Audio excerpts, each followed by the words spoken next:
Thank you. Good evening, everyone. Thank you for having me here tonight. It's a pleasure, it's an honor to be before you, my fellow Democrats, in seeking this very important endorsement in the race for district attorney.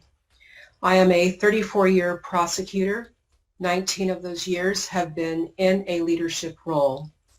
I am by far the most qualified candidate in this race. You know, I grew up in a very small town with small town values and the values of my parents that they set, not only as people of faith, but also as longtime Democrats themselves. And so I learned a long time ago that fairness and truth, courage and strength, a pursuit of justice, not just for some, but for all, is paramount. And I found myself, after graduating from law school and passing the bar, as a prosecutor. And as an African-American woman, I am actually very rare, in the world of prosecution. And I take my job very seriously. I always have. And I believe that the district attorney in every county in this state is the gatekeeper to criminal justice, to the criminal justice system. And it's imperative that this gatekeeper is fair, is neutral, independent, and someone who seeks justice for all, equal justice for all. And so as a result of that, the district attorney needs to be independent. And that's important because as the gatekeeper, we cannot be beholden to one particular group of people. We cannot be beholden to law enforcement when the time comes to make those decisions, to hold law enforcement accountable. I absolutely would. I believe that inherent in our system is, racial inequities and inequities based upon other protected class of people. And so if I at any time become aware of cases that were not judged appropriately, then those cases will be reviewed with a fresh eye and a fresh eye towards justice. And my guiding principle in reviewing those cases is if the law, and based upon the law and the evidence, and if the evidence proves beyond a reasonable doubt that a certain individual should be charged, then that appropriate filing decision will be made. Now, sometimes, there have been cases that should not have been filed. And so it is my intent to establish an integrity unit, both post-conviction and current pending prosecutions. I think it's important that we as prosecutors are doing our job in a way that builds public trust. And so if there are ever any cases in the system, and we've done it before, I've done it before, I've reviewed cases where filing decisions were not made, the cases were not filed, and we have, reviewed those with a fresh eye and a fresh eye towards justice. That is what I believe in, and I think a prosecution integrity unit is absolutely imperative in a DA's office.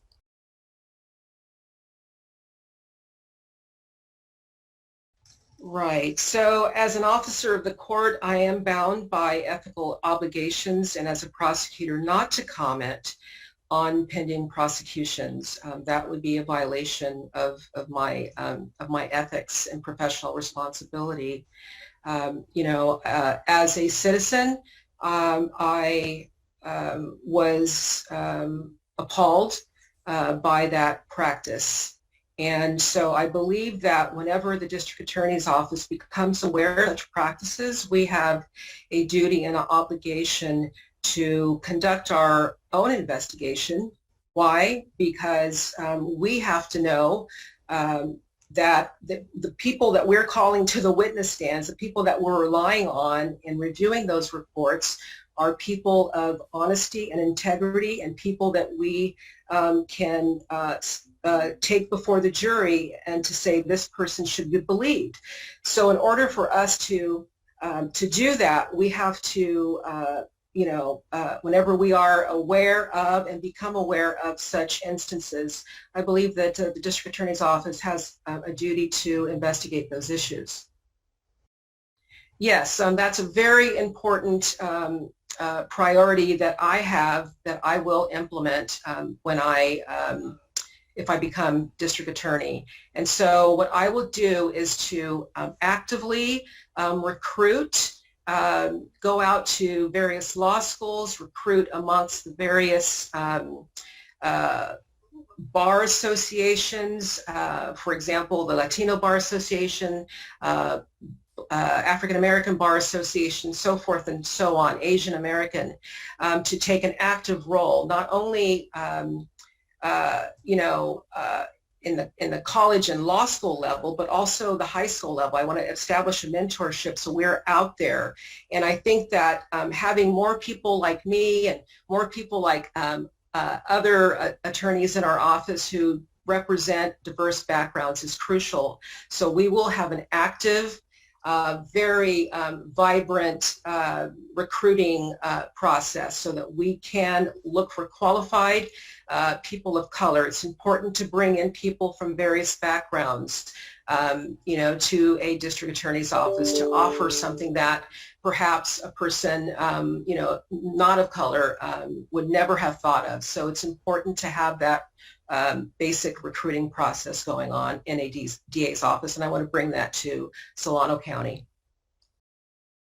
So I think it's important that the District Attorney's Office keeps track of that data. And so again, some people, I know that there's some people who believe that, why should we do that? And those are the people who are not really aware or do not really understand about the implicit biases that go on in the criminal justice system. So I want to make sure that we are seeking equal justice for all. And in order to do that, the District Attorney's Office needs to be aware of who we are prosecuting. Are we prosecuting one group more than another? If we are, we have to understand, well, what's going on? What's going on? Why is it so out of proportion? So I will make sure that we are keeping stats on that. The public has a right to know. The public has an absolute right to know. The other day I was in court and I was waiting for a case to be called, and for my case to be called, and every defendant who was held in custody who came out was a young African American man, and it didn't sit right with me. And that's not to say that these people did not commit crimes, but we have to take a look at what is going on, and are we considering those social justice or social inequities that cause certain people, to be involved in the criminal justice system. And so I think data collection is absolutely important, because that's how we're going to acknowledge and then try and address and then fix the problem. Yes, that's like the previous question, right? We have to keep track of certain types of crime, certain types of demographics in order to address those issues. Hate crimes against any individual, regardless, whether it's based upon race, sexual orientation, sexual preference, whatever that is, has to be tracked in order for us to properly deal with the situation. As a DA, we have an obligation to be out there in the community to making these issues aware to the public, so that we as a community, with the help of the District Attorney's Office, can address these issues. So I want to sit down with my management team, if I'm elected and after I'm elected, to come up with a system where we are keeping track of these various crimes like hate crimes, as well as domestic violence and other issues that ravage our communities. Yeah, it's very possible. There are so many good police officers who are in it for the right reason to serve the public. And they have a very, dangerous job, right? They put their lives on risk every single day. I truly support our officers. Having said that, there are times where we see that officers, break the law, engage in misconduct, and if that misconduct is in violation of a criminal law, criminal statute, then we have an obligation. The people that I know, good officers, qualified officers, are appalled themselves at that some of the abuses and the excessive force that other law enforcement officers engage in, and they don't want them in the force either. You know what I mean? So we have to. It is so possible. It's possible to respect officers and then to hold other officers accountable for breaking the law, because no one is above the law. Absolutely no one is above the law. And a lot of good officers believe that. And I've been working closely with law enforcement for 34 years as partners in the criminal justice system. And I will continue to do that and to point out and to, prosecute, hold all people accountable for breaking the law if we can meet our burden of proof. I would not accept any donations, any monetary donations from any police officer associations. I think whether there's a conflict, an actual conflict or not, for me, that doesn't really matter. It's the appearance of impropriety that I feel anybody would be crossing that line. That's not to say that this particular candidate would be beholden to them, but it's the appearance of it. And I am a firm believer that the appearance of impropriety is basically fosters a lack of public trust, and it's something that I just don't feel comfortable in doing and would not do. It is important to have a DA who is going to stand up for what is right, and I've been standing up for what is right for 34 years. I have mentored, supervised, managed many attorneys who have come under my tutelage and mentorship. And I want to bring all of my experience to this county to make you proud of the district attorney's office, to have someone there who acknowledges that we are not perfect, but we, in the pursuit of justice, have to bring justice for all.